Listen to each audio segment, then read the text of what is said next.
Yo, yo, yo, 1, 2, 3, 1, 2, 3. Welcome, lads. Good night, all. Welcome to another post-match stream here in the Barca Bus channel, man. The first one since the last international break. I think there's been 2 weeks since we have been off. There's quite some times, if I'm honest, if you lads, it seems like a year since the last stream. I'm seeing Mateo, Zuriel. Welcome, lads. Good to see you here, man. And yeah, another win. Hope, thank God, another very good, man. Very good win. I think we can say that the international break course is ended, no? Is ended now with Flick, because if you guys gonna remember, after the game against Girona, there also was an international break. Barca had won and did very well. So, I mean, it's just another day in the office. That the team's playing well, confidence, full flow, and all that. Flick ball is back finally, man. Man, I don't know about you guys, man, but international break for me always it looks like takes more than it should, man. It takes an eternity, man. So to have club football and to have Barca back and seeing a lot of players back and all of that is just so nice, man. But today, I'm actually not alone to do the stream, man, because Oscar, I don't know if you guys know him, man. He's a member of Barca Buzz, man. He's together with us, man. He has appeared in the stream sometimes, some time ago, to do the watch along, no, man. The post match together with us, man. Oscar, how you doing, man? Welcome to the stream, man, and good to have you back in here, man.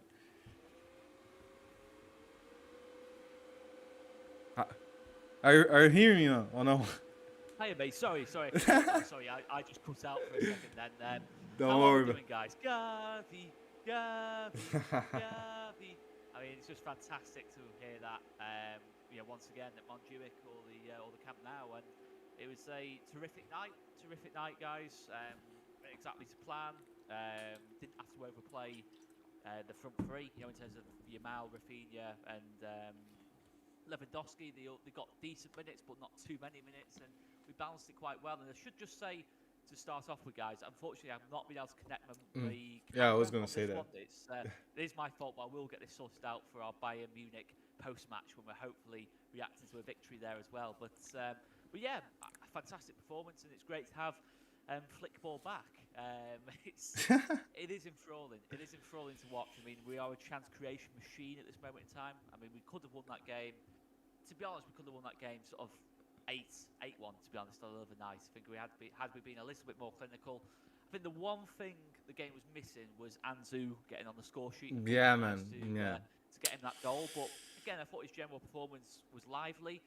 Probably not quite done enough to regain his place when everyone's fully fit. I fully expect that Dani Olmo, when he is fully fit, will slot back into that front four, and it'll be Rafinha moving over to the left-hand side. But there's options there, mate. There's options there. And I think one player I just want to talk about, who probably be very underrated. Not so much underrated, but... Can I guess now? Can I guess? Casado. Yeah, I was gonna say. Absolutely unbelievable since he's come in. I mean, we spoke a lot about him in pre-season. To be fair, Octavia, we spoke a lot about him. And yeah, I remember. You remember that scene when we were talking about the DMs and all of that, and we wanted to sign someone and all that, and then the day wasn't possible. But Casado was a name that we put on the table. Right. Yeah, and has been doing very well, man. I think he has surprised everybody, man. Because I personally last season hadn't watched them that much of the Barca being all that, man. But he has shown that. I think he has the level, no? Until now, at least. Absolutely, he's. I think obviously with the Bernal injury as well, that's to an extent from Casado's point of view, that's kind of obviously helped him get more game time. But the pressure on Casado with how well Bernal played in those first 3 games, and in general in pre-season as well, put extra pressure on Casado. And the fact that he's got Gavi breathing down his neck in terms of when he's back in the team, Frankie de Jong, obviously Eric Garcia's played some minutes there, Andreas Christensen's obviously played some minutes there as well. So there's a lot of competition, but you know what? He's probably been the most consistent in terms of in that specific position, in that number 6 position out of everyone that's played there this season for me. And he's definitely an underrated part of this team. And it seems weird to talk about your holding midfielder as you've won 5-1, but he just impresses me so much. And I guess part of the reason I do want to discuss Casado is the fact that I think a lot of the talk I've seen about Casado is going to be a backup player, but maybe he's more than that. Who knows? Maybe he's more than that. Don't get me wrong. I think Gavi, Pedri, and Olmo feels like the best midfield on paper, but Casado, don't underestimate players like that who've got fantastic mentalities and are going to play a lot of minutes this season. He will play a lot of minutes this season, Casado, and super impressed by him, mate. Yeah, it was. I had to have a little bit of a mini discussion there on Marc Casado, but yeah, and there's so many to talk about, mate. It's a very good performance yet again. No, for sure, man. No, just to let you know, man.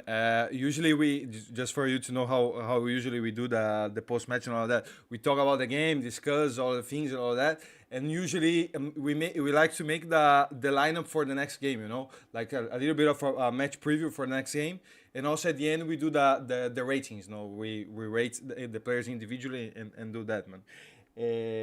Just for you to let you know. Just.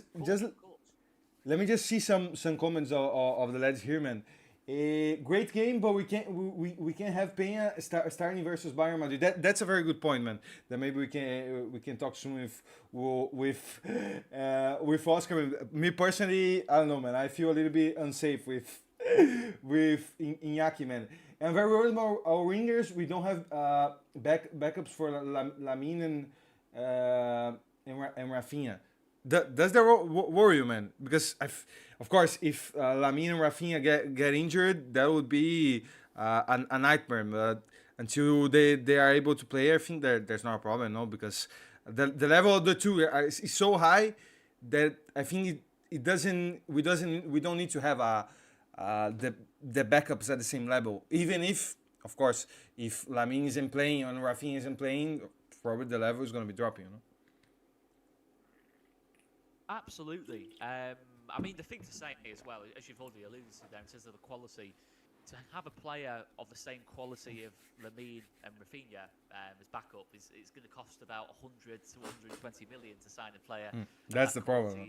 You're talking to your Leaus, okay, maybe Nico Williams if he comes back on the market, but at this moment in time, in the reality of Barca's situation, this is probably what we've got. In terms of two utterly fantastic wingers. For me, the best winger pairing in Europe. I genuinely do believe that. I think over the season, I think they've been utterly unplayable. Until now, it's difficult to find a pair of wingers that are performing better than them. No, because I think they are probably the two best players at Barca at the moment. No, even if the whole team is playing very well. No? Yeah, I think in terms of performances over the season and getting players to accept being backups, high quality players accepting to be backups behind Lamine and Rafa's incredibly difficult. And in Barca's situation financially, that's another factor as well. But I think ultimately, for Barca to be at the best, Yamal and Rafinha need to be on the pitch. There's no getting away from that. But what Barca do have is if we can get through these next two games, without injuries or without fatigue, you can then rotate a little bit more. You can have a case of Olmo going into the 10. For me, going into the 10, and then maybe Fati. You got options there.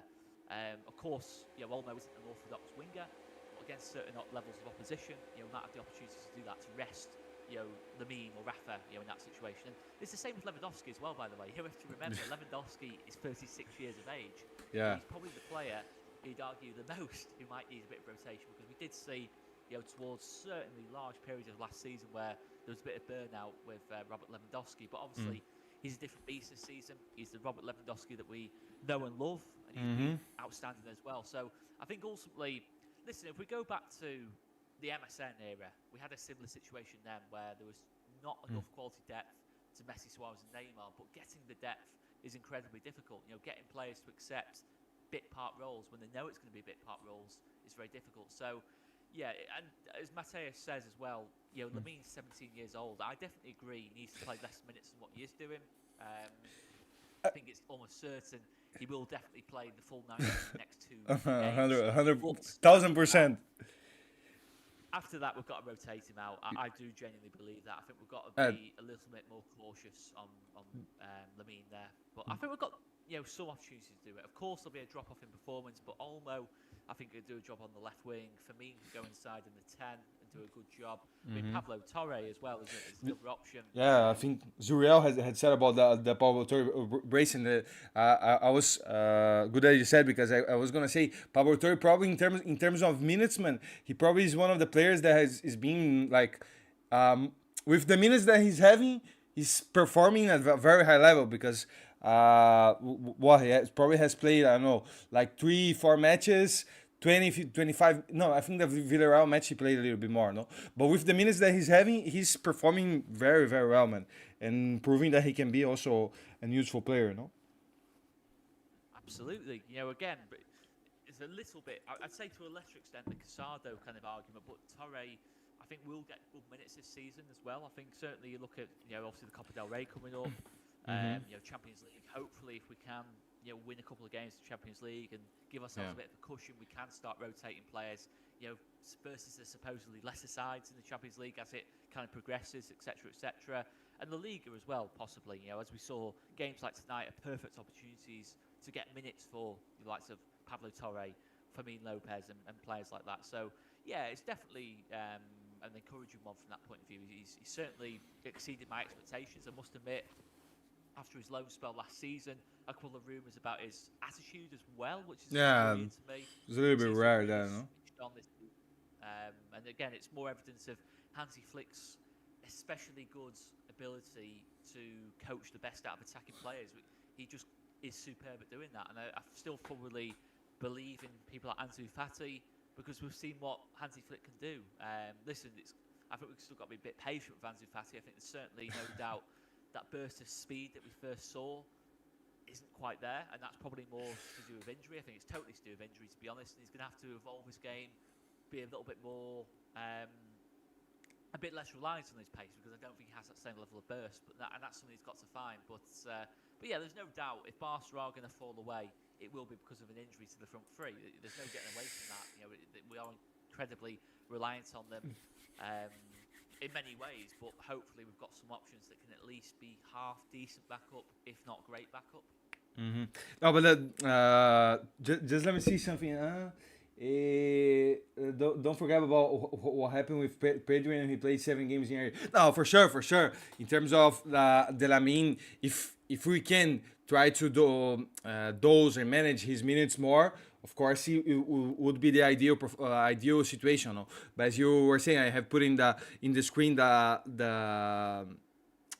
sequence of the matches that we have. As Oscar said, the next 2, of course, is going to be playing 100%, and then after that, you can try to rotate. But in the way the season is going, man, in La Liga and all that, every match becomes important, no? And every 3-point and all of that is it's difficult to rotate, but maybe in this Red Star game, here, maybe even against Espanyol, the thing is, I agree that we should try to rotate a little bit, but until a point that the rotation doesn't impact the team. Like, for example, I think the game against Osasuna, no, that we rotated a lot and the team didn't perform. And look to Ansu's performance today. No, the thing about Ansu, man, that I wanted to talk with you and also see your opinion on that is, I think, man, the point that you said about the physical part, I think definitely he's, at least, even if he's 100% fit to play, I don't think he's at his best level physically compared to the way that he was before the injury, which is of course normal because it was a tough injury, man. But don't you have the feeling, man, that when he's like in the pitch on the ball, that he doesn't have like the same confidence, man, to try a dribble, to try to go into the defender, all that, man. It's giving me the feeling that, I don't know, man, but probably that has to do with the injury as well. But that, like, mentally, sometimes he's in the game, man. Even if the quality still clearly is there, but like mentally and, I don't know, in terms of confidence, doesn't look like he's in the same rotation with the team. And that I have the feeling that has the same happens with Ferran a little bit as well, man. Yeah, listen, yeah, there's definitely concerns with Fatty. I'm not denying that for 1 minute, but I think also at the same time, I don't think we should totally write off Andrew. No, I know, definitely obviously, not, man. Definitely I know not. that's not what you're doing, No, no. but I have seen talk of Andrew needs to leave the club and etc. etc. But No, I no. think I I've got think. a lot more patience with Andrew than I have with Ferran. To be honest, I think Ferran Mhm. he's had a lot more opportunities. Ferran has had more games, even this season. This is because the Ferran, because every post match you talk about Ferran, and it's just comical. But at the end of the day, this is what we have, no? Exactly. I mean, he's older as well than Anzu. About 2 or 3 years older than Anzu. So for me, if there is a player to potentially leave and raise money, I think it has to be Ferran. But that's a totally different another conversation. Mm-hmm. But yeah, it's an interesting one with Anzu. There's definitely a lack of confidence there. I'm not denying that for 1 minute. And when I was talking about Anzu before, I wasn't by any stretch saying it was a good performance. It was just the fact that I'm not going to lose confidence or faith in him too much based on that. I just think he needs some kind of run of games or minutes. If we can get that to him. But again, the team's got to come first. And at this moment in time, Anzu is clearly not a first team starter at this moment in time. He's a rotation player and he's got to prove it himself. We can't. At the end of the day, as much as we'd all love Anzu's hit top form, he's got to find that form himself. We can't just be giving Anzu minutes just for the sake of it. It has to be for a practical reason that we think it's going to get the best out of him. And unfortunately, he didn't really take his chance today. But I think he will get other chances. I don't think Hansi Flick, after everything he said about Ansu Fati, is just going to give up on him. But it's a very interesting one, that particular conversation. And confidence is a massive thing. I think the biggest example of that possible is Inigo. I mean, Inigo last season, it wasn't a poor season last season, but he certainly wasn't showing the level of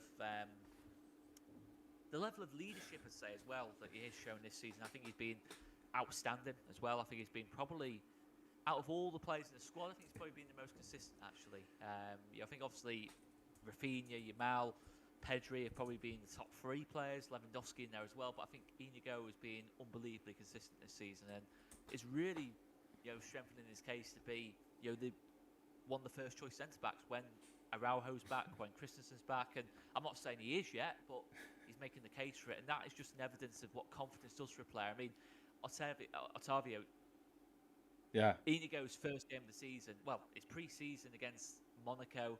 I was there, I watched it. He was. Oh, you were the game. Oh. Yeah. And then Valencia, first half, I can't believe how bad Inigo was. I honestly wanted him subbed off at half time in that Valencia game. He had an absolute shocker. But to be fair, it shows the value of confidence. That was Inigo, his confidence on the floor. Now you see Inigo at high confidence. Things can change a lot with players. And under Hansi Flick, that can certainly be the case as well. Mm-hmm. No, for sure, man. And I think that is one of the main points that has we have talked here about that the changes that Flick has done with the team, And I think one of the main points is definitely the confidence and I don't know the feeling around the team, around the players, man. It looks like they have more freedom and they play with more liberty. The noise outside the pitch doesn't impact and all that, man. And I don't know, and a lot of players has been benefited. Sorry, Inigo probably the biggest case, but definitely Rafinha as well. Even if last season has done very well, but this season has put a level more. Leva recovering his best level, so basically the whole team, let me just see. Pedri golaço, the goal of Pedri just a beauty, man. Pedri sometimes he had well sometimes no always, but in terms of goals he has in him. The thing is, sometimes he doesn't shoot, at least for what I see, can shoot more than what he does, man.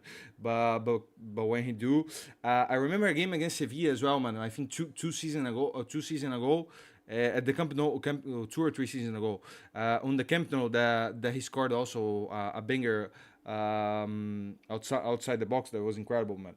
No, but yeah, man, for sure. I think the change has been clear, man. Lewandowski has turned into a robot under Flink again.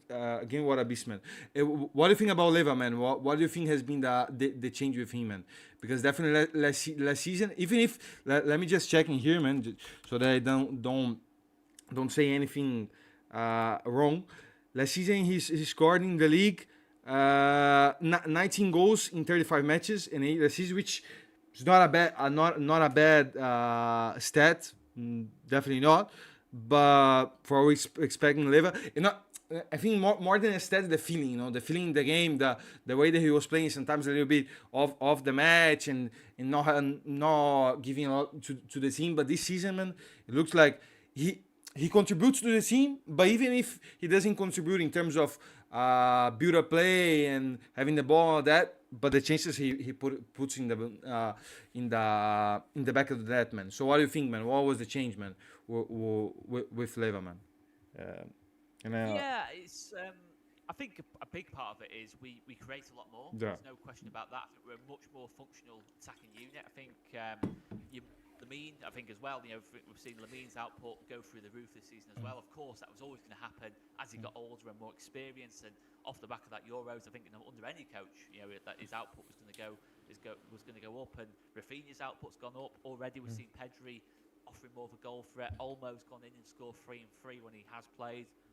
Pablo Torre's getting goals, so it's definitely a factor. Probably the biggest factor is the fact that as a team we're better going forward than we were last season, and probably were the season before. Because obviously last season was disappointing in terms of 19 and 35, but when you actually look at it, the season before, you had the graphic up there, and I think it was 23 and 7 assists. No, and that is only the league. No, that is only counting league, not counting champions and Copa del Rey and all that. Of course.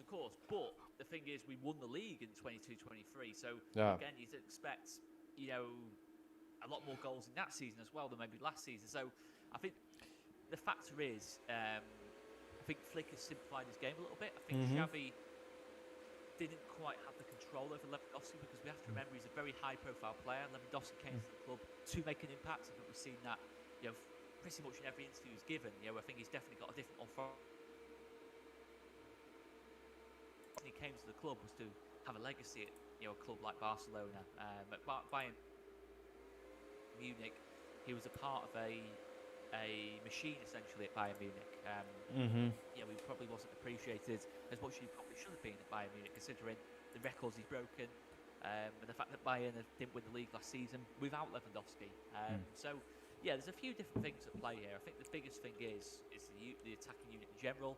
Chance creation is better, and the fact that we just, Zuriel has alluded to it there, he's in the box more. He's in the box a lot more. He's not taking the ball on the halfway line that maybe we saw under Xavi, because sometimes we need Lewandowski to drop into the halfway line just to progress play. But now, obviously, we've got Inigo, when you've got Kabassi, Pedri, Casado, sometimes Jamal will drop in, sometimes Rafinha will drop in, Dani Olmo.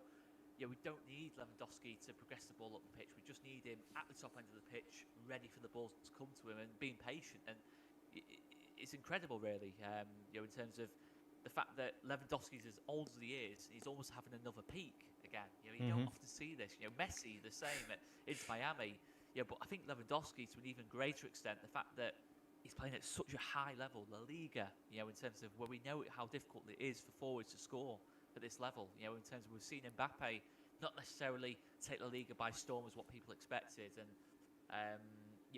Jude this season, Jude Bellingham has had a big drop off in terms of his output as well. So this is a tough league to score goals in. This is a very, very tough league to score goals in. So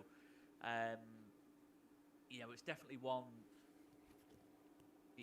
I actually think it's gone under the radar how good Lewandowski's been this season. Obviously we hear about Haaland, we hear about Kane. I'm looking at Lewandowski, much older than those two, producing the levels he still is doing. It's super impressive what he's doing. And again, another thing to look at is Hansi Flick in general. He just maximises the output out of attacking players. If it's not Lewandowski, it's Serge Gnabry, Kingsley Coman at Bayern. It's definitely no coincidence that their outputs dropped off since Hansi Flick left the club for me. So I think it's definitely the biggest thing is the Flick factor. And how he's made this team play in general, and long may it continue. I think the biggest thing for me, Octavio, just to put it back to you there, mate, is it's seeing what Lewandowski does in these big games. Yeah, Bayern and Real Madrid. I think the biggest criticism for me with Lewandowski since he signed for the club, you can't criticise his output. The fact his influence has been fantastic in terms of we have definitely progressed as a club since Lewandowski came. You know, we forget the mess we were in before Lewandowski was here. No. It looks like it has been like 10 years from that man. I don't even want to remember. Yeah, of course. But I think Aubameyang made it look better than what it was. No, for sure, man. Aubameyang and Lewandowski, between them, their general impact's been great. But with Lewandowski, the criticism of him has been his performances in the big games. And now, these next two, this is his chance to answer those critics in that kind of sense and really fully prove himself in that kind of regard. If that's the right word for it. Maybe not fully prove himself, but fully show that he's the 2020 version of Robert Lewandowski. No, for sure, man. Just to conclude on that, no, definitely, I agree with what you said, and also what Zuriel said. I think the main point is the what you said about the chance creation is that he's getting more clear chances. No, he's getting more chances that a number 9 like him needs and has to have to put in the back of the net. And at the end of the day, Lewandowski is still one of the best number 9s in the world, and I think will continue to be until his body doesn't allow it. Let me see a little bit of the chat. Harry, how are you doing, man? Hey, Otávio, everyone. Hope we're well. We are, man. Here with Oscar today, man. Oscar Mario. No, that is your second name, no? I'm not wrong. It is. Okay. Yeah. To do the post match, man. Is it a good idea to start Szczesny against Bayern?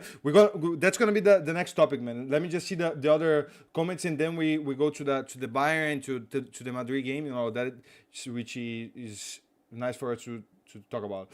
I wish Olmo got some minutes today. Got a little bit surprised he didn't, to be honest, man. For he was going to do, man. Especially seeing the game against Bayern, man. Did surprise you as well, man, that he didn't start it, man? Because sorry, but he didn't play even like 15-20 minutes, for example. Gavi played in the last 10. I thought Dani Olmo was going to play at least, man, so that against Bayern he could start, man. I don't know, maybe Flick wanted to preserve him a little bit. I don't know. Yeah, I was very surprised, to be honest. I thought he'd be the first player to come on, actually. I didn't think he'd start the game. I thought he'd be... Star would be a little bit tough, no? 25 minutes. Probably will be, Olmo off the bench against... But I would have thought Olmo off the bench. I wouldn't have thought he'd just throw Olmo in from the start now. But yeah, it's an interesting one, but I'd rather not rush Olmo back. He's a crucial player for us this season. There's no question about that. In terms of, I think he is our most natural number 10, as good as Rafa has been in that 10 role. I think Olmo, he gives you another level kind of thing, and then you can put Rafa back onto the left-hand side, combine him with Balde. I still ultimately think that is the case for us. I think he's absolutely crucial, so I don't want to rush him back, because this is we've got to look past as well these next 2 games, because it's not just we can win these next 2 games and then mess up the next 10 kind of thing. You know what I mean? It's, as crucial as these next 2 are going to be, you don't want to jeopardise. Throw the season off, no? 7 months after, it just feels to me. I don't know if it's the same for you, mate, but it feels to me like everyone's focused on these next 2, and I'm thinking if we win these next 2, all of a sudden we're going to be winning the treble kind of thing.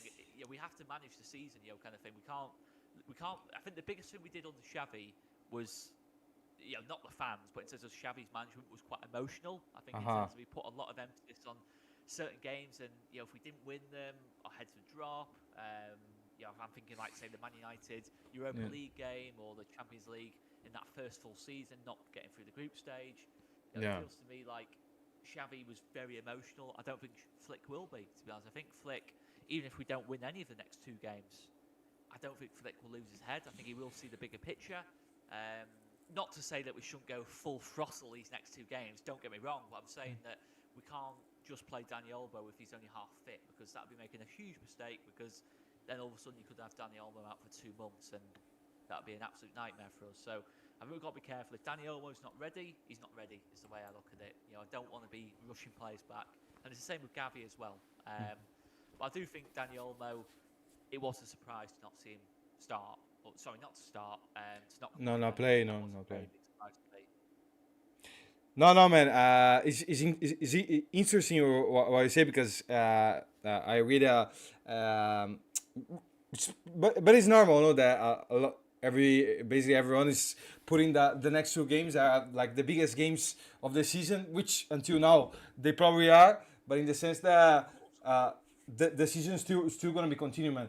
But what I'm gonna say is that I think the next two games, even if I agree with you, if we don't win or lose, shouldn't be if it's not gonna be, it's another deal, but it shouldn't be the end of the world, and we shouldn't be throwing our heads off if we lose, man. But I do think that is both of them, man, are opportunities to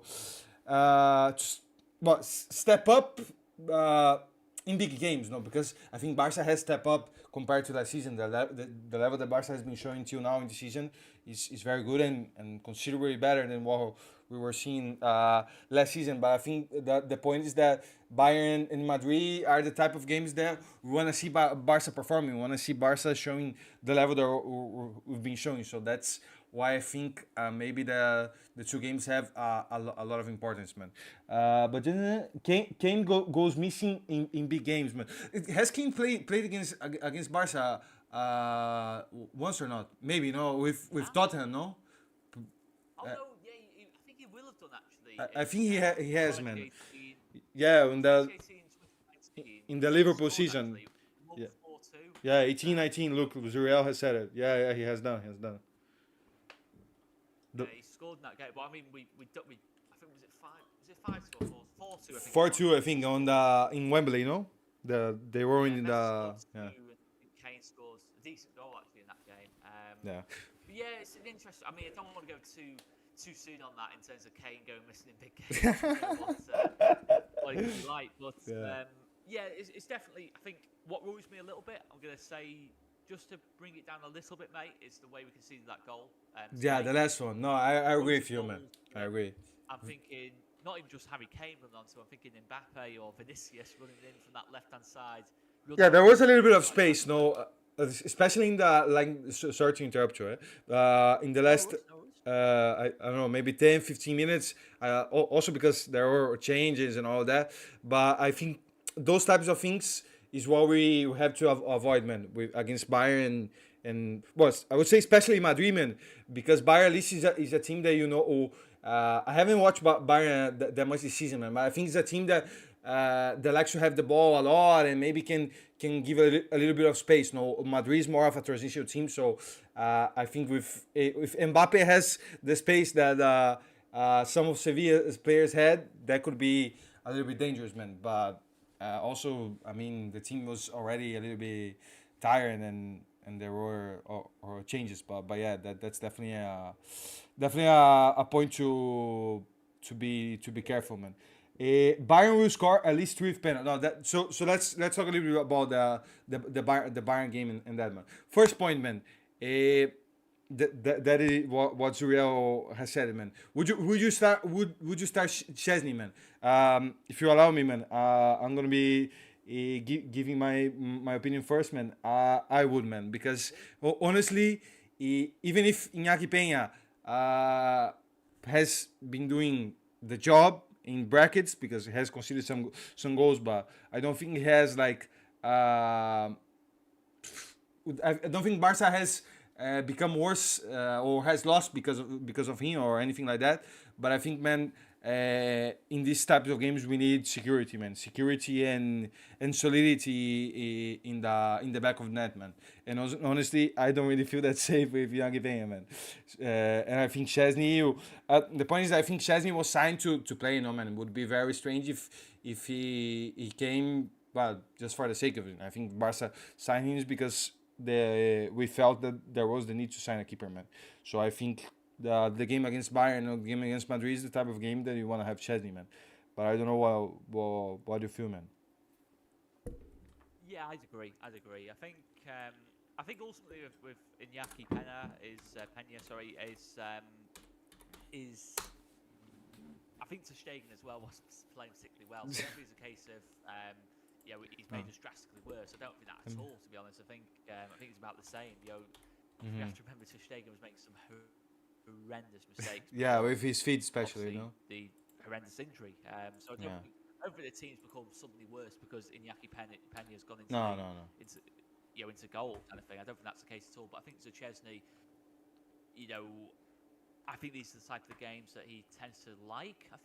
Listen, I'm not totally sold on Wojciech Szczesny either, Mm. but at least he has got experience in these games, and he has kind of performed in the past.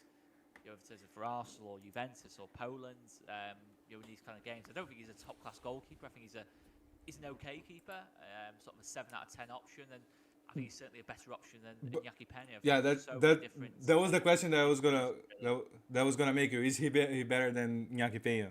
The point, no. Yeah, I think there's I think no he doubt is, no. about it for me. Again, he's probably the player I'm surprised the most that didn't start tonight, and Mm-hmm. ultimately I know Hansi said that in the The pre-match press conference that he wouldn't start, but that surprised me a lot at the time. But obviously, I knew he wasn't going to start after that. But before that, I thought it was almost a given that Szczesny would start the game today, but he didn't, and I don't think he will. To be honest, if I'm being honest, separating my opinion in terms of what I think will happen, I don't think he'll suddenly get thrown in for his debut against Bayern Munich. I don't agree with it, but I just think that'll be the case. Yeah, and also Flick has said it. No, has said it yesterday that at least in theory, Iñaki Peña will be starting against Bayern. And yeah, I feel the same, man. I honestly, of course, if he does indeed start, okay, no, there's no problem. I also understand because Szczesny, you have to remember that Szczesny was a little time without playing before coming to Barca. And even if the keeper position is different than than the rest, is not the same. But honestly, man, I think it's the type of game that he has to be playing, and I think it's the type of game that we have signed Szczesny to be playing as well. But let's see, man. Let me just see something. I mean, with Peña, he will score, so doesn't matter. And the thing is, like the 1v1s and all of that, he hasn't been making that much saves. No, for example, the goal against Sevilla, well, it was difficult. No, a 1v1 is always complicated, but it's the type of chances that you want your keeper to step up. But I mean, if Barca does the game that we know and that we should have, then that we can do, no. I don't think we should be worrying about the keeper. The thing is that if the team doesn't play well and then the keeper has to work, that will be the problem, no. Flick said he didn't like. We considered the goal. I wasn't able to see the conference, man. But yeah, and also Sevilla had a penalty, you know, that was disallowed for an offside, which the play was the same. The Sevilla keeper was 1v1 with Iñaki Peña, no? If he starts, Barca have lost the game before getting on the field.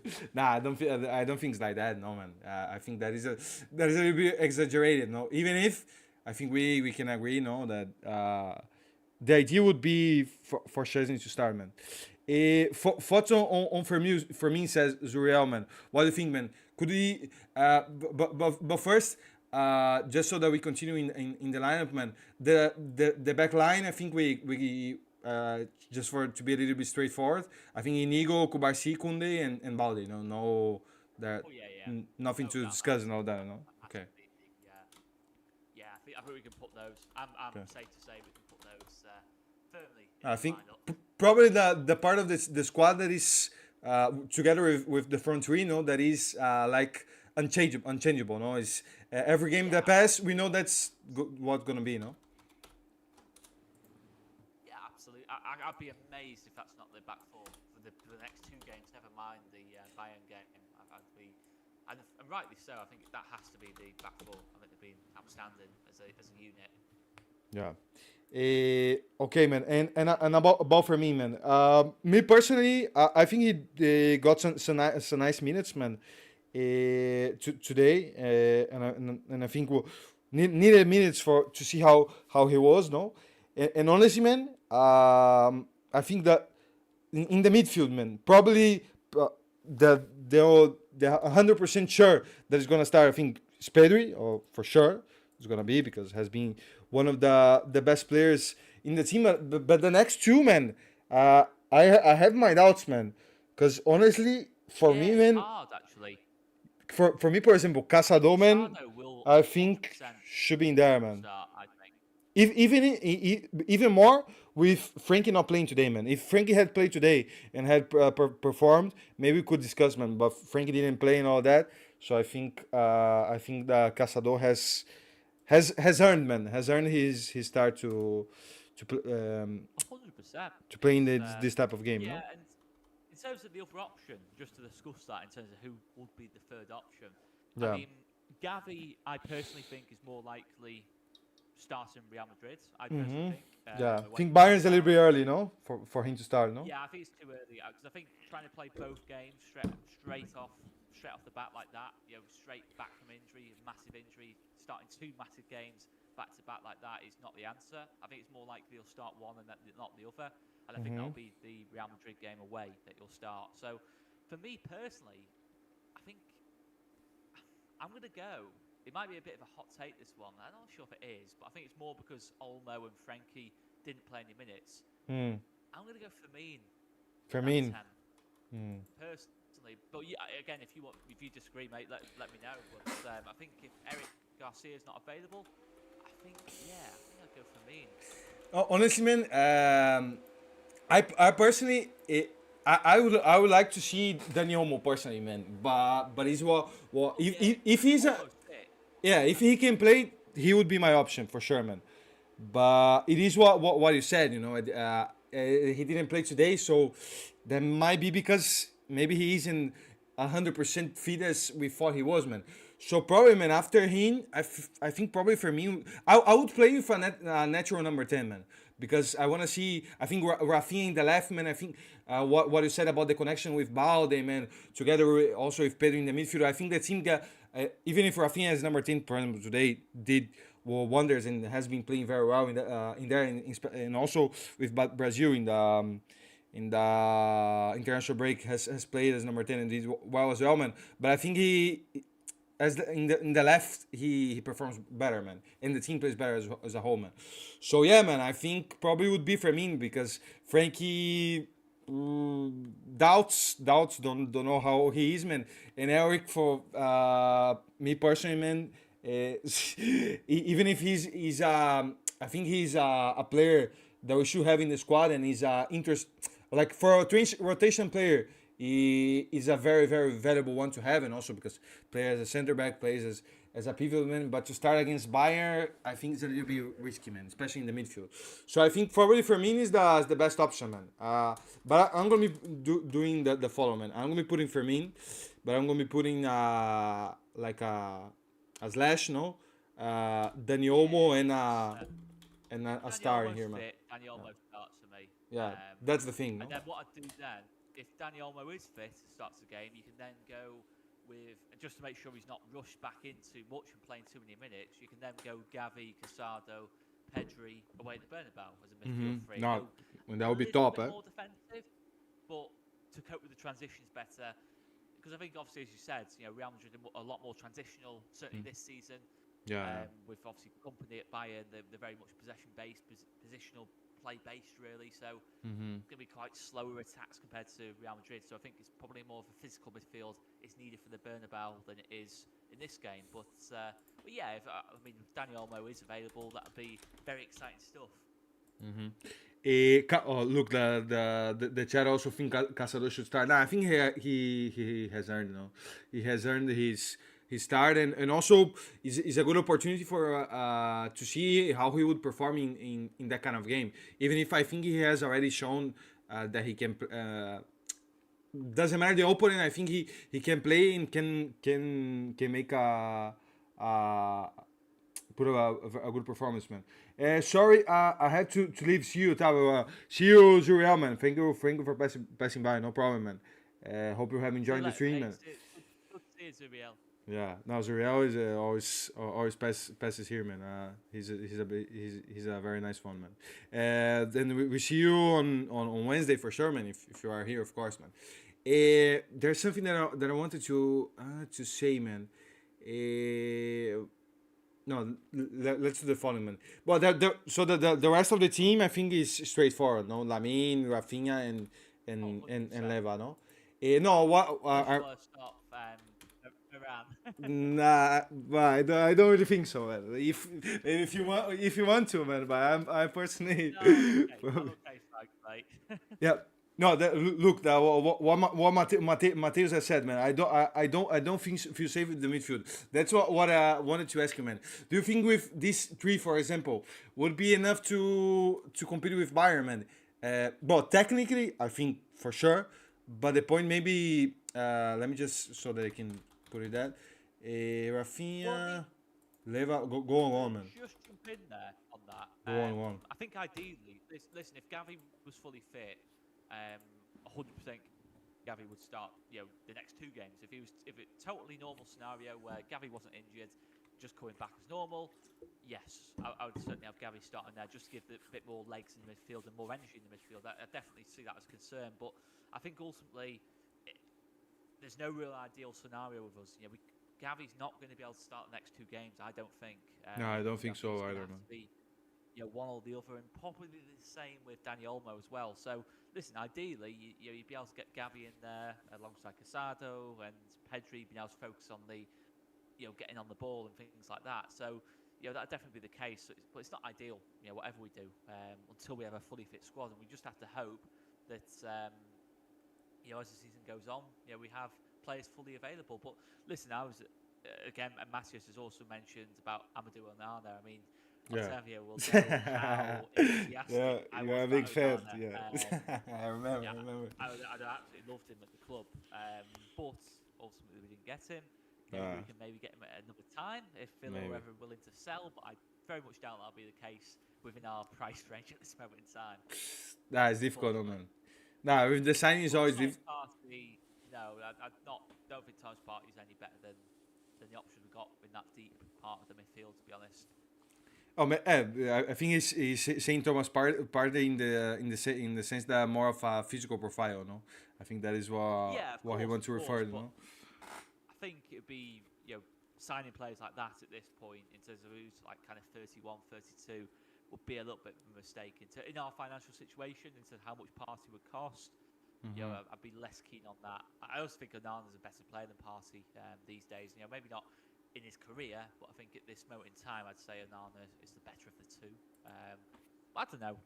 It's certainly something to debate, in terms of the physicality of the midfield in general. No, for sure, man, for sure. But also because the profile midfielders that Barca has and have had since a long time is a profile that at the end of the day suits what the team plays. In the way Barca plays, I think having like a positional pivot or having like the more like classic interiors like a Pedri, like a Gavi, even if Gavi is more of an aggressive type of player, but also technically is very good. I think suits Barca a little bit more, man. But I have put it the Bayern team in the last game of Bayern, so that we see their lineup as well, and can imagine, for example, they have Kimmich and Pavlovic, man, and we have who was it? Casado and Pedri. Honestly, man, I think. Even if Kimmich, of course, we know that has a lot of quality and in the distribution, Pavlovic is more of a physical player, no. But I think Pedri, Fermin, and Casado can do the job in there, no. I think that is a cliche, no. But the key for Barca, man, is having the ball, man. When Barca has the ball all the time, is creating, is on the attack. I think we are close to winning any match, man. But for some reason things go wrong, and I don't know, Bayern overcomes the pressing of Barca and all that. Also, very good, very good thing to see in the game would be the high pressing of Barca against a team against Barca for Bayern. Sorry, it'd be very nice to see that. So yeah, man. I don't know what you think, man, but I think Barca has that enough quality to be able to. Pavlovic is injured, I think. Oh, I, I had seen something that maybe Musiala isn't By the way, isn't going to be playing. Is the correct or not? Maybe I saw and it was just yeah, I've not Pavlovic. heard anything on Pavlovic, to be No, fair, but that'd be great news if he's out. I think. Yeah, I think if Musiala's out as well, that's even better. Musiala doubt. But, Yeah. yeah, I think if Musiala is probably the one that worries me the most in terms Yeah. of midfield. I think physically, Kimmich and Paulinho. Obviously, Paulinho is quite a physical player. There's no doubt about that. But I wouldn't say it's the most eye-catching physical midfield I've ever seen. I think it's a bigger concern against Real Madrid when you got Yeah. Camavinga, no. Roumeni, Checho. Valverde, Bellingham, players like that. Camavinga as well, potentially. I think Yeah. that's a powerhouse midfield. I don't really look at the Bayern midfield and say it's a powerhouse one. I think it leaves a lot of gaps in space.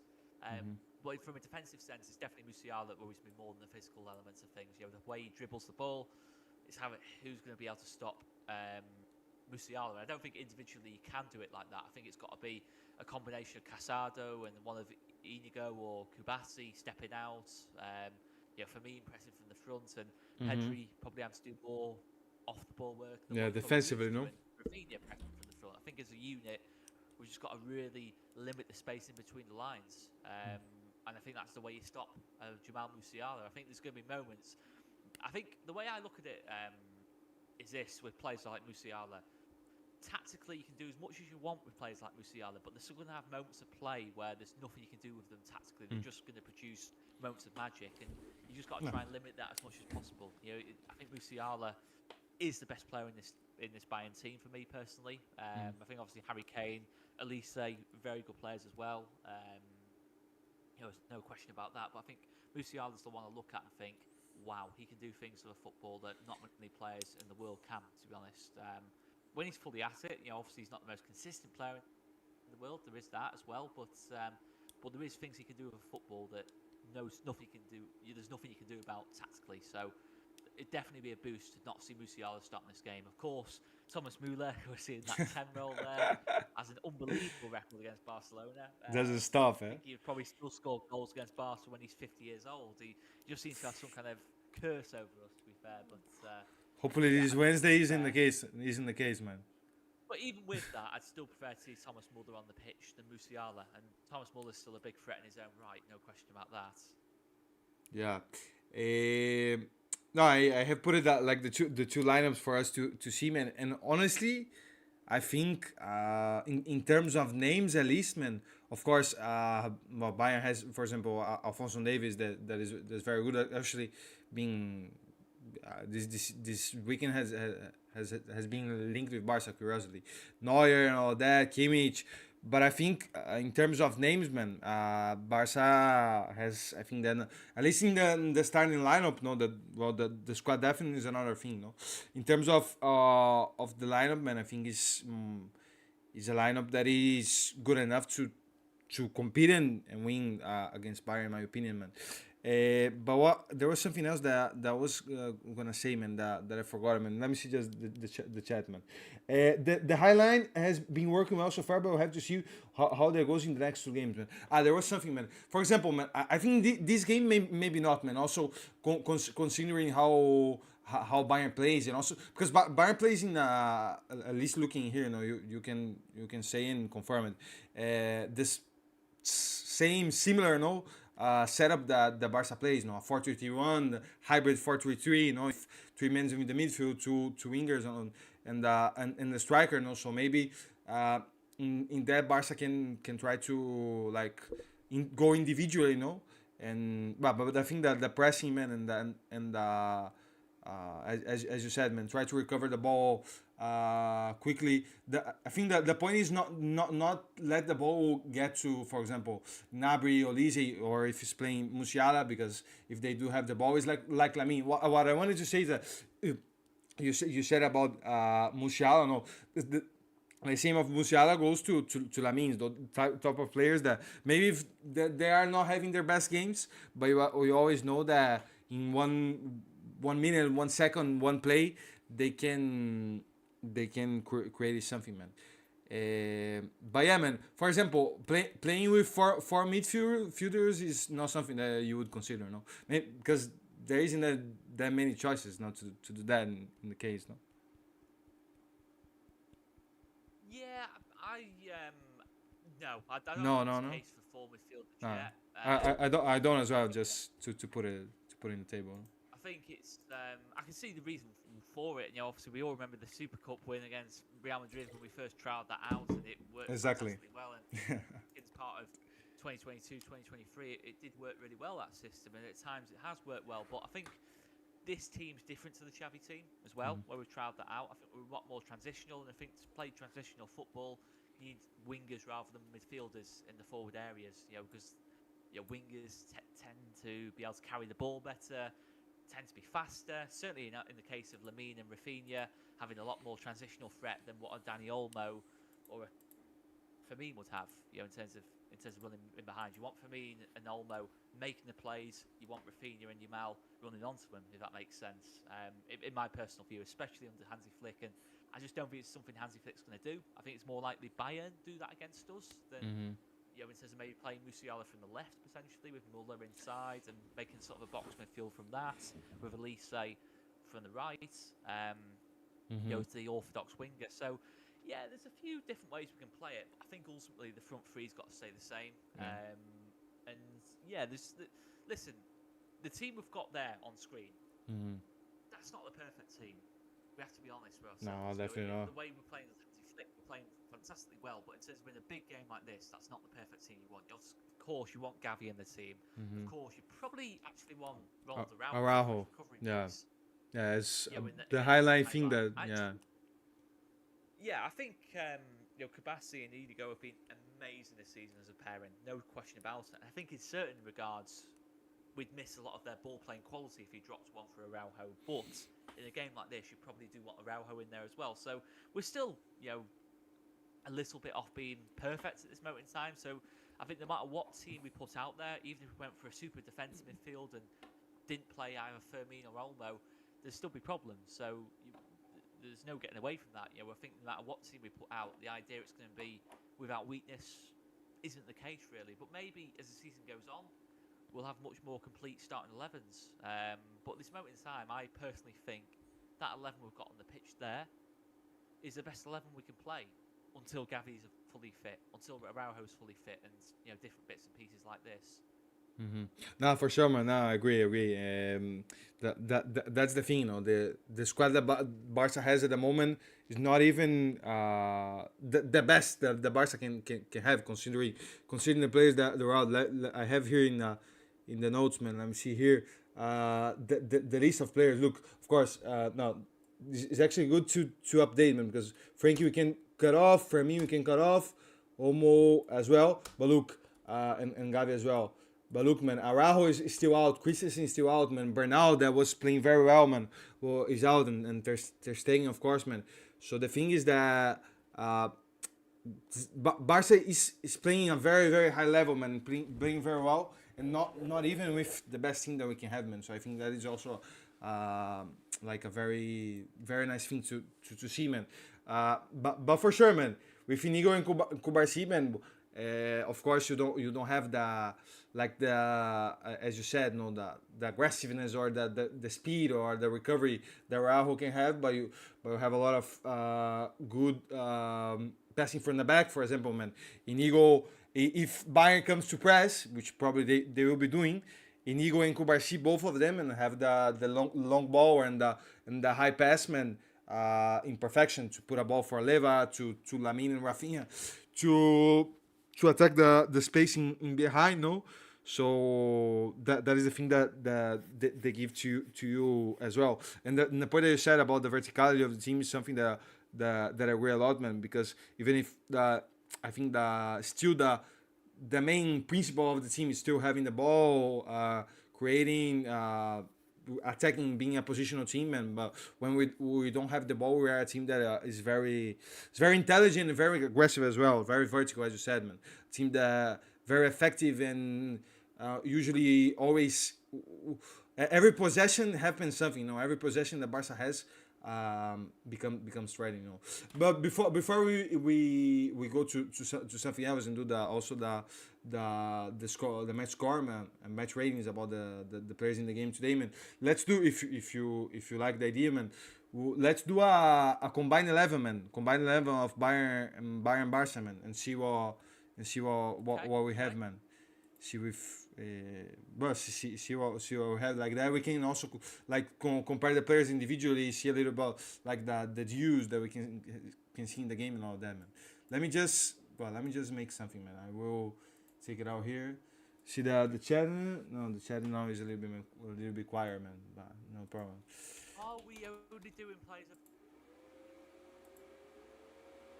like that? Are we including them in it, or? Well, okay, can you repeat it, man? Because the first part he cut it the audio, man. Are we only including players that are available? So, like players like Araujo and Gavi aren't really eligible for this. Well, I don't know what you think, man, but I think we should. It's better to do the players that we will see on Wednesday, no? Yeah, of course. No, I just wanted to check because I didn't want to like leave out Gavi and then. No, that is a very good point, man. Then get loads of hate comments to do it. No, I think. Fair enough. No. Yeah, no, I think it's more interesting to do that the players that are available because in the days I think it's who will play, no. Let's. But I like this. I don't know if you use or ever use this lineup 11 site, man. I mean, it's nice that you can put like the colors of the universe and all that, man. I wanted to put a red and blue, but the thing is that red and blue is already Barca, no? But to have like the red of Bayern and blue of Barca, but Barca is red and blue, so well, it's what it's gonna be, man. That'll do. That is good, no? That is a nice sight, no? Caçador Periomo. That is your midfield. No, we said it, man. Caçador Peri for sure. I think both have and will start because the level of both have been very very good, man. In the number 10, man. It depends on how Omo is, man. Because as he didn't play today, maybe he's in 100% fit yet, man. But if he can play, I think he's the best option, man. If not, Fermin can do the job, man. But now we'll do the combined 11, Juriel, man. Pay and goal says Usman. Well, I think Iñaki Pay on goal, no? No. It's safe to say Manuel Neuer is going in goal. Nah, for sure, man. I think I think here's. If Messi does a good job for us, maybe, but at this moment in time, it's got to be Neuer, surely. And just out of curiosity, man, if it was Ter Stegen, who would you put it, man? Just out of curiosity. Oh, Manuel Neuer. Manuel Neuer as well. No, Manuel Neuer after a couple of beers, I think would be in over to Stegen, to be honest. Really, man. I sorry, man. Just I probably would have put Neuer as well, but I think with Ter Stegen, well, it's a little bit closer than the players. Rishav for not liking Stegen. No, Rishav is just the most the biggest hater of Ter Stegen probably is. I haven't seen the same, man. Wow. Neuer with one leg's better. No, I can hear that. Here there is no debate, man. But Neuer has been that. Well, I would just say it just to say it. Neuer has been one of the best keepers in the world for more than 10, 12 years, man. Of course, now getting a little bit older, but still, I think in a game like that, he's a keeper of guarantees and a keeper that you know that is going to be performing. The Barca keepers, one just arrived and still not at the rhythm that you need, and the other one is a keeper that is a second keeper at the end of the day. He's a keeper that wasn't played that much, man. But let's go to the next position, man. Right back. Of course, Barca has Koundé, you know, and Bayern. Who's the right back in Bayern, man? He's in that game was Guerrero, man. Is that right or no? Oh. Yeah, Guerrero's playing as a right back for Bayern. Yeah, I think Sasha Bowie is the other option. Conrad Lima, I think, plays right back, but I think it's another one, mate, where I think it's going to be quite a. It's got to be Joel Koundé. No brainer, no? Nah, for sure, man, for sure. Yeah, I think we've got to go Koundé. Yeah, I think so. I don't know if you agree, mate. It's Nah, it feels go. like one we can give to Koundé. Nah, I think that this one, same as the goalkeeper, is one that there is no debate, man. Because a lot of people has been putting Koundé as top one is, well, I don't know, top one maybe a little bit exaggerated, but definitely top three right backs, and if not defenders of in Europe at the moment. Yeah. In the world, I genuinely do. But don't you feel that this season offensively he has improved a lot, man? I don't know, man. I have the feeling that today, in the second goal, I don't know if he has counted. Let me see here now on SofaScore because who. Yeah. Let me see if it was an assist for him, man. He got the last touch before Pedri. Again, it's not like a great assist or anything, but I think it's another one for his tally. I think. No, he has given. No, here it doesn't. No. Who put it the pass before? Do you remember? No, was Lamine? No, it was Lamine. Let me see. Yeah, look, Lamine one assist. And maybe he did. Lamine was giving the assist on. Okay, so Lamine got this. I don't know. In general, is it out, but has improved, no? Improved. Certainly enough to be the starting right back in this 11, I think. Nah, for sure, man, for sure. And here. And I think the other one I look at. Go on. Is when we look at like the centre backs. Let me see. Again, it feels a bit illegal, like putting the Barca centre backs, in both positions in there. But I think I'm taking both Bassi and Martinez over. I think honestly, man. Again, it's not you, mate, but I think there's definitely a case for it. Nah, for sure, man. I mean, Inigo has to be 100%. No, Inigo out of the two of Barca and the two of Bayern, I think we can agree that he has been the most, the one has been performed the most. No. And the other one, man, honestly, let's see, man. Is the thing is that I know about Bayern, know the players, know the team, know all that, but I haven't. Honestly, the Bundesliga is not a league that I follow that closely, man. So I don't really know how the players are playing, man. But honestly, man, I don't know if, for example, Kim Min-jae has been playing better than Kubarsi, man. I know you. I think. I've seen a little bit of Bayern this season. I would personally say Kubasi over Kim Min-jae. And with Upamecano, the same, no? There as well. No, I like him, man. I like when he was in Napoli. I like it a lot. Eh? But on the basis of this season, I'm personally taking Kubasi and Inigo at this moment in time. I'd say If of course Alfonso, all this back line of Bayern is a very very good back line, strong, physical, all that. But for example, if you compare that with the Barca one, I think. They're at least at the same level. If not, the Barca one is maybe a little bit. I think so. No. I think it's certainly stronger. Yeah, and okay, so left back. Yeah, left back is maybe more debatable, no? Yeah, I think I'll give this one Alphonso Davies. Okay. I think it's one to go back to in say sort of 2 or 3 months' time, and that could be a different answer at left back. I just think Alphonso Davies.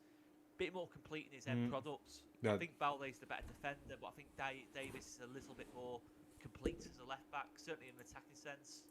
I don't know. Would you agree, mate? I don't know. I think I'd go Davis. No, left back, and I really do like Balde. I agree with you for sure, man. And the thing is that both of them are very. I think that they're the same profile of left back. No, athletic, 1v1, intense. No, the both do well going forward. But I agree with you, man. I think Alphonso Davies has a better end product than Balde, and also defensively I think both of them are in the same level, but definitely at the going forward, man. Alfonso Davies scores, man. The guy has a very good final ball cross. In free kicks does very well. So maybe as an all-rounder, no all-rounder left back, I think he's a little bit ahead. Even if Balde, I think, has been doing a very as I said, the whole Barca, man, and by having a very very good season until now. But yeah, I would go with Davies for sure, man. Let's go to the midfield, man. Well, the Can I double. just ask one question? Go on. Because he was in the squad today. Ah. Because he was in the squad today. Does Gavi qualify in this bit? To the lineup, I think so, man. I think so because he's If he's Gavi qualifies, he's a player that could be selected, you know. Even if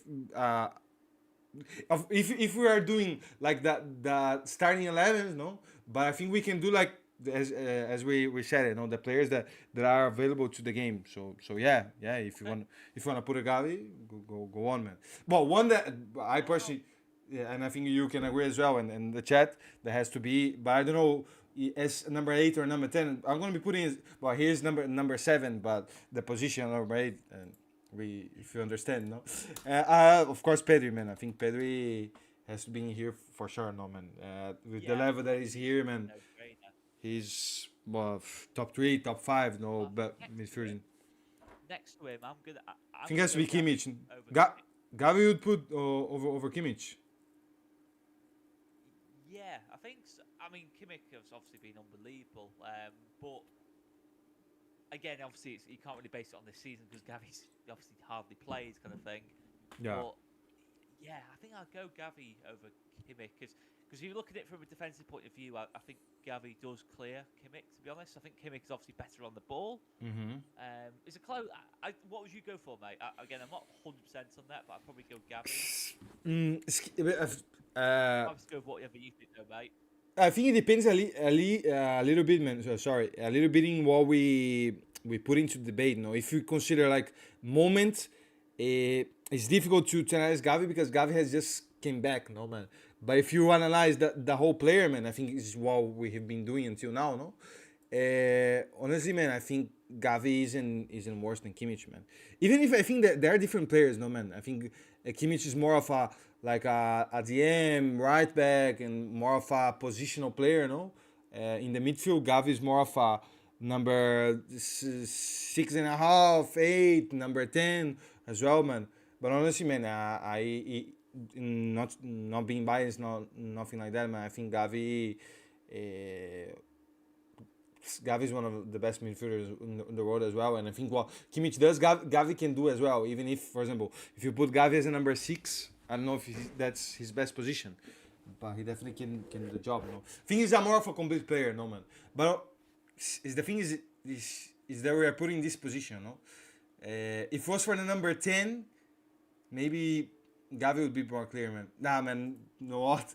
I personally would go for Kimmich, man. In this position, I think Kimmich is like more. By all means, I think it's very close. No, definitely. Going on current form, then obviously Kimmich has probably got to take it. Yeah, as a number 6, I think Kimmich is a player that shoots out the most, man. Even if maybe as a whole, probably Gavi is the better player or can be the better player when he's 100% fit. But as a number 6, I think I will be putting Kimmich, man, in here. Yeah, that's fine by me. If that makes sense, I don't know if it makes sense the thinking process, no? I was happy to go with what you thought on that because I thought it was very close between the two. No, it is, man, for sure. The both of them are class, man. Drink, but can we go to right wing? And I'm gonna just have to put Lamine forwards. I mean, Elise's been amazing, but for me, it's Lamine. I don't know if you disagree or. No, Lamine, I think has to be for sure. No, no doubt. It's Yamal by a decent distance, but I'll be back in 1 second, mate. No, for sure, man. Let me see the chatting here, man. Yeah. That's no, Lamine for sure, man. Lamine with the level that is been playing, man. Today, let me see the numbers on Lamine, man. one assist. Look, in the right wing, all that. But I think Lamine is what we are already used to see. No, game goes on, game goes in. No, game goes out. He continues being. We continues with the great level that we were seeing, man. And this with the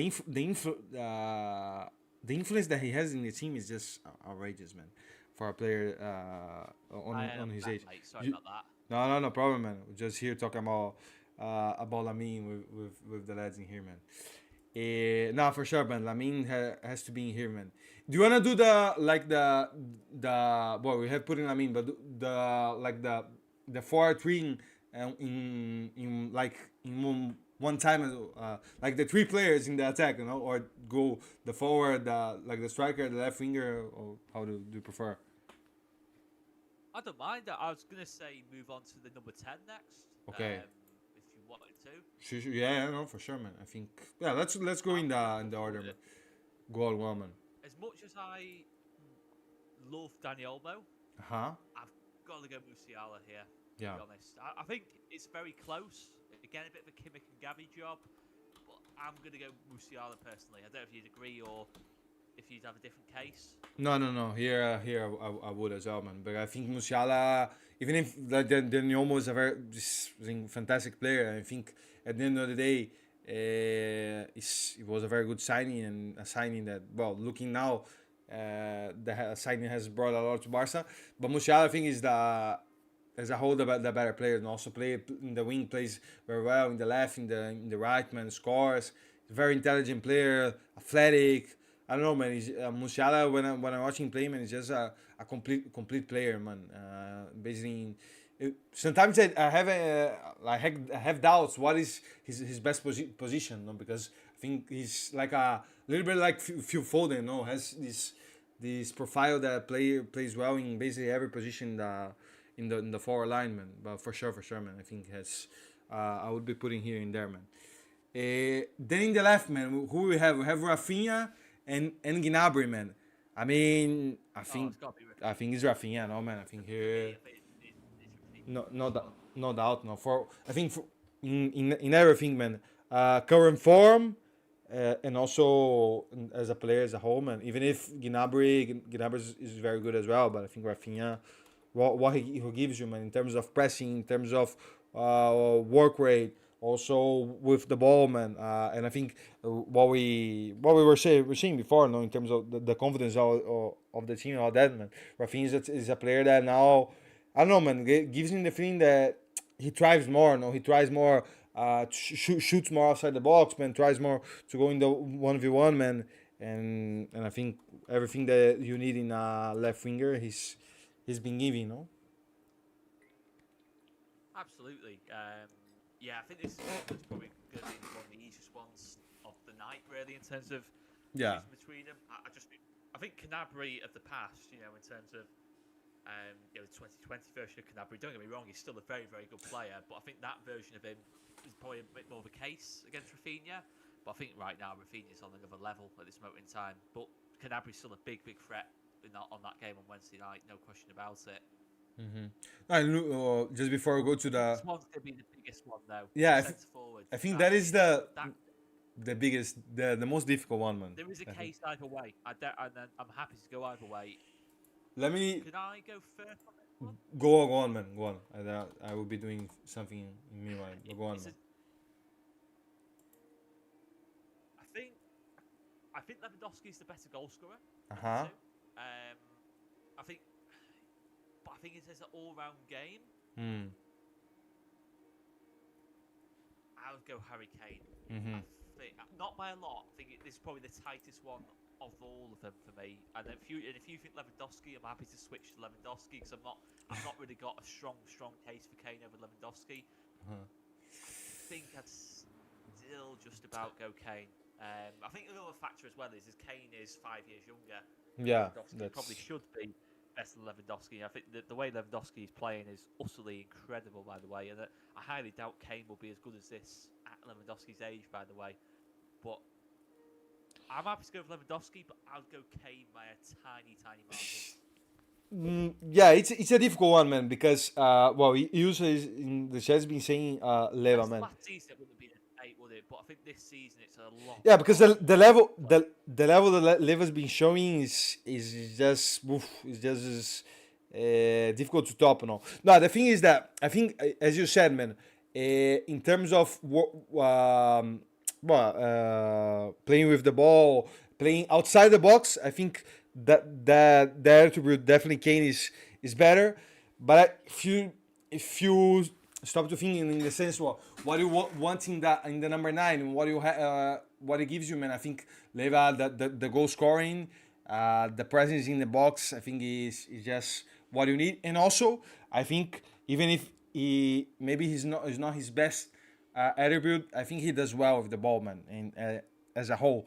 So, but and maybe it's a little bit like a easy thing to do, but I'm gonna be going with the goals, man, and like the decisiveness factor of Level, man. Even if the point that you said before, man, of Level in the big games is a point that well, it's a point to be proved by him, man. Even if we know that he's a world class striker, man. But I think I would be going with him, man, because if I want a number nine that has a chance in the box, that I know that he's gonna be scoring, man, I'm gonna be going with Leva, man.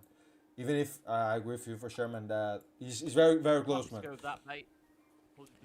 Wo- 100% happy to go with that with Robert Lewandowski.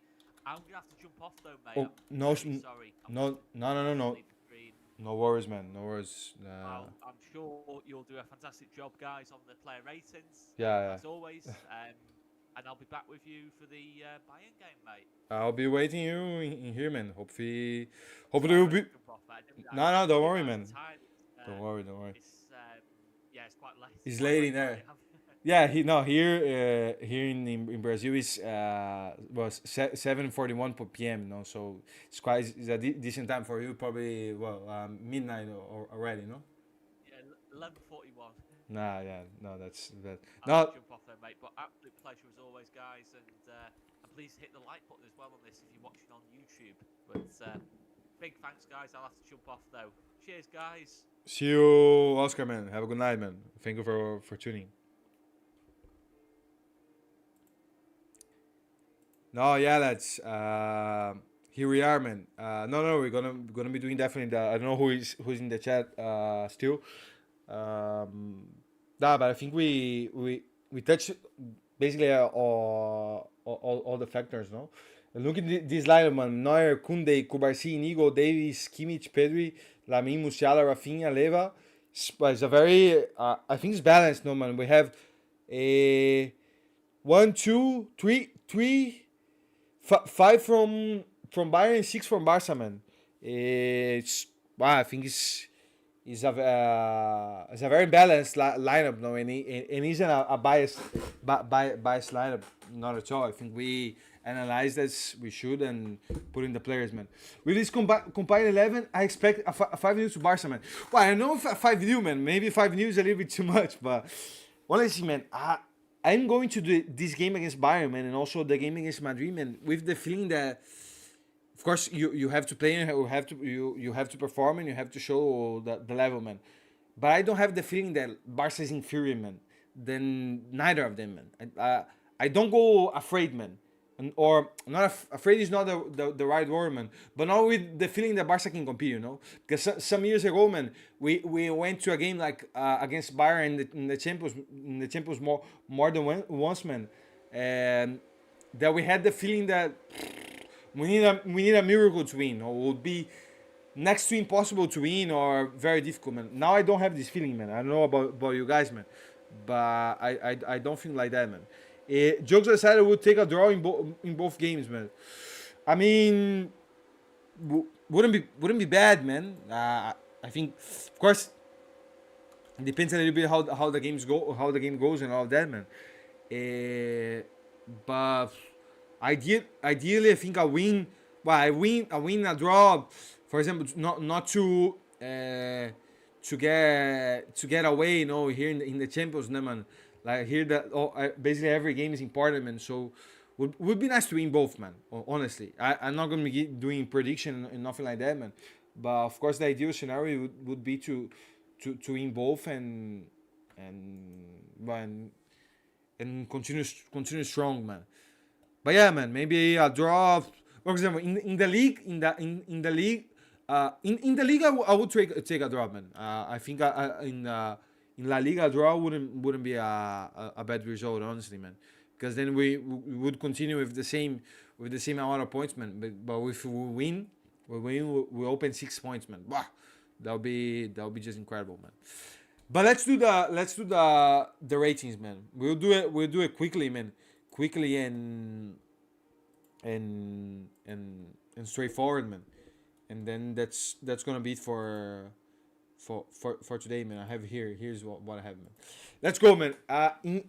With paying goal, we'll consider. I don't think Bar will let in more than 2 goals. That's a problem, man. Yeah, exactly, man.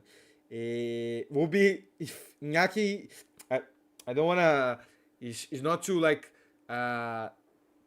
put Iñaki as the villain, and put it like that, but would be difficult to get a clean sheet, because usually concedes the shot that he receives. Usually he concedes, So I will hope Szczesny starts, man. But Flick has already said that's gonna be Iñaki, But in the game, in today's game, honestly, man, of course, Barca won 5-1, and was top. In that sense, you cannot complain. But honestly, man, he in his individual performance, man, I think was getting a lot of was getting out of the goal a lot, and with a lot of precipitation, man, nervous. The 1v1s, man, wasn't that clutch, man, and well, basically that one of the only shots, man, that look no saves, by the way. The only shot one of the only shots that Sevilla had, man, ended up being a goal, man. So honestly, I'm gonna be giving a 5, man, and I don't really like to give this type of score, especially when the team plays so well, man. But at the end of the day, man, I think it's what he showed, no. Just Koundé, man. Koundé in his line, solid. Defensively, offensively, doing well as well, man. Koundé, I think, always has got at least 7, man. In the 5 is a decent score, no. Has got always at least 7 in the sofa score rating, man. Let's see.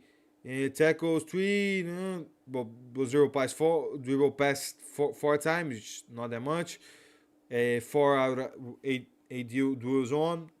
With Jules, you always get the solidity, I'm gonna be giving a 7.5, man. I think 7.5 for him is a decent score, man, and did very well. Kubarsi and Nigo, man, I'm gonna be giving both of them an 8. I think solid, both of them. Even if in the last play, in the last 15 minutes, a little bit of spaces, but well, it is what it is. The team was a little bit already a little bit tired, and normally the pitch gets a little bit bigger, but both of them have been doing very well, composed, good on the ball, safe, man, aggressive when they have to be as well, man. So nothing to complain about both of them. Balde, man, Balde, I think more of a quieter game, quieter game for him, and the offensively didn't really do much. By the way, defensively didn't have to do much. But yeah, 6.8, man. 6.8, almost a 7, man. Caçador top, man. But Eric, I have to change Eric to put Eric is fat, because when I put it this lineup, when Eric was still meant to start. Caçador, I think an 8.5, man. All around, just incredible, man. Recovering, distributing, being where it has to be. Keep an eye in that winger who scored against us. Who was it, man? Muzambo. Stanislau Muzambo. No, it was a very good finish, by the way, man. Composed, no? Interesting, man. Interesting. Definitely gonna be keeping an eye on him, man. The other one that I like from Sevilla is this guy as well, man. Luke Bacchio, man. Caçador is amazing. No, just incredible, man. Well, as we were saying before um, with um, with Oscar, no, man. Probably one of the most surprising players, no. Probably the revelation player, no, in the season until now, man. Because he's a player that you didn't expect, no, to be performing the level that he's been doing, man. Me personally, even if I thought I knew that he was good, man. Didn't didn't know he had that on him, man. Having Casadon on the pitch, I just feel safe, man. No, I don't feel that the need of another midfield, man. Even if let's see what's gonna be happening in the next two games, man. The next two games, even they are interesting in that sense as well, man. Luke Bakio was horrible. Reminded me of Ferran.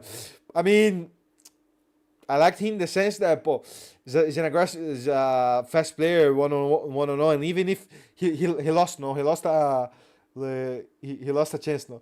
No, Luke Bakio is very good on FIFA, no, man. I don't know if you guys play Ultimate Team and all that, man. On FIFA, he always has those good cards, man. He was amazing in Barca B. I think Mamadou and Baki will have his chance. The center back, they always say, no. No, I saw something, man, that he was injured and recovered, no? Recuperou de uma lesão ou algo assim, não? Eu vi no. Bom, me saiu no Twitter, eu acho, mano. Não sei quem colocou, mano. Mas eu vi algo, mano. Pedri, man. Pedri. Well, I think a 9, man. I think a 9 is. Let me see a little bit more of the stats, man. Look, 97% range of passes, man. Didn't get an assist, but scored. A beautiful finish that he scored, man. Bah, what a goal that was, man. One big chance created. A long balls. Key passes, man. Key passes 3. Now, incredible, man. Incredible. Pedri, definitely top 5, man. Top 5 best players of the season until now, man. Of course, I think that. Well, top. We had to put it top 3. No, yeah, I think top. Well, Rafinha Lamin, and probably after those two is Pedro Inigo and Leva, man. You can decide the order, but definitely, man. In top 5 is definitely there, man. I think the mentality has been a problem with Barca in Champions. Hopefully, Flick can change this. Yeah, that's a good point as well, man. To see how the team is gonna cope. For example, if we going behind, man. If we're going behind, see how the team will respond. Not get nervous. Not throw the match in the drain, man. I think that is the important point, man. Because in terms of football, man, in terms of level, I think Barca has been doing very well, man. I would take any more over Ferran. We usually sell Ferran and buy Luke Bacchio for backup. I mean, I think the thing is to do worse than Ferran at the moment is a little bit complicated, no? Rafinha, man. Rafinha, a little bit less than Pedri, man. 8.8, but very well. Could have scored a goal, man. Should have scored at least once, man. I think a pity, man, that he didn't score, man. Had that goal disallowed, rightly disallowed, was gonna assist, no, was offside, man. But Rafinha, I think Rafinha has already become one of the players that game goes in, game goes out, man. He continues with the consistency, no. The consistency in performance, man, and it has become one together with Lamine, man, one of the most influential players on the team, man. Honestly, I'm glad, man. I'm glad that he has gotten to that level, man, because it was a player that not that long ago, man, was a player that the Barca fans, not all of them, man, but as a whole, had doubts about Rafinha, man. Honestly, I always thought that was a very good player, even if he still hadn't showed his best level at Barca, no? But now, thankfully he's been doing, man. Fati, man. Fati, I think gonna be giving a 6, man. but being a little bit generous, man. But because I think he did. He wasn't a terrible performance, man. But what we said about the lack of confidence, man, lack of confidence and lack of, I don't know, man, of feeling important. I think, man, is what was been lacking, man. Because that if you think the chances he had, man, one, Fatty three, oof, bah, man. Think three is a little bit exaggerated, man. But I mean, the stats are not that bad, man. I mean, I can put a little bit less, man. A 5.5 maybe. But don't, for example, I don't think he was worse than Inaki Peña, man. For example, I'm very sad about Fatih, man. He's dead since Brighton, man. Not only since Brighton, man. I think since the injury as a whole, man. What he did well today, man. I mean, man, I think he was getting in the box, man. Getting in the box. Had one or two chances, man.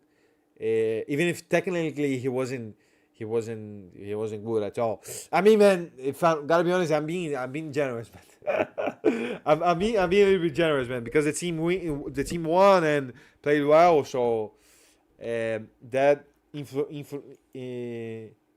is a little bit influential. But não, mas não, mas eu concordo, mano, concordo. Não, claro, acontece um pouco como o Ferran, mano. Que parece que como não tá na mesma linha, né, mano? É o que a gente conversou um pouco antes, né, mano? Não tá na mesma linha do time, né, mano? Na mesma conexão, no mesmo feeling, mano. Não no mesmo feeling, tipo, de vestiário, mas no mesmo feeling de jogo, tá ligado? De jogo e de nível, tá ligado? Well, Lamine, man, Lamine... I mean, an 8 for him, man. Wasn't his most outrageous game, but definitely, wow, look at Leva, man. It's just incredible, no? 12 goals for Leva in 10 matches, and double than what the second one has, man. I using Mbappe, man, and what Oscar said about how there is not an easy league to score, man. He was right, because everybody thought that Mbappe would come to Madrid and just restore, and Mbappe, most of the goals that Mbappe has scored, some of them has been penalties, some of them have been tap-ins. Even, of course, you have to score, you have to score the goals, and you have to put in the back of the net, man. But it hasn't been the best performances, man. Look, Lamine, 4 goals, 6 assists, man. In 10 games, man. Ferran pelo menos tem sprint, mano. Bom, um pouquinho, né, mano? Mas assim, é difícil dizer qual dos dois tá melhor no momento, mano. Não, honestamente não sei dizer, mano. Talvez o Ferran um pouquinho melhor, mano. Não sei. Ferran, um pouquinho. Pelo menos o Ferran, não sei, mano, pressiona, recupera ali e tal, mano. Não sei. Mas não, honestamente não tem muita diferença entre os dois no momento, mano. Bom, mano, chegou aquela hora que começa a vir o cheiro da janta aqui, mano. Não sei o que é, minha mãe tá fazendo uma lasanha, ou o que é, mano. Mas, porra, começa a vir o cheiro aqui, mata o cara, né, mano? Lewandowski, man. Lewandowski, definitely man of the match, no, man. Scored twice. Could have had a hat-trick, man. Could have had a hat-trick as well, man. The one that he had with the... he had with the keeper, man. The keeper did a good save as well. The penalty, man. The penalty finally did well in the penalty. Even if the little thing that he does, man, in the penalty, the little stop, man. I mean, it never gives me confidence, man. I don't know about you guys, man. Honestly, the second one was so good. No, the second goal was top. No, second goal is just a proper number 9 goal. No, man, be in the right place, the right time, and wasn't offside, which a merit from him as well, man. To be, as I said, no, to be well positioned, man. So yeah, man. Has been on top 4, man. Top 4. That's why on Stanley we need wingers backup, man. Maybe, man. Maybe, but to do that we have to first sell Fatih or Ferran or both of them, and then see what is available. No, Barca can even sign someone. It reaches a champ. No, I read your comment before, man. Sorry that I didn't say it on the stream, man. I read it. You said the one-on-one situation. Honestly, man, don't even know how that is at the moment, man. I have no idea, man. No idea how that is, and yeah, you're right, man. Until that is sorted out, it's difficult to talk about the market, man. I don't want top wingers in City, Pepe, Doku Savio, Jack and Fono, just a normal winger.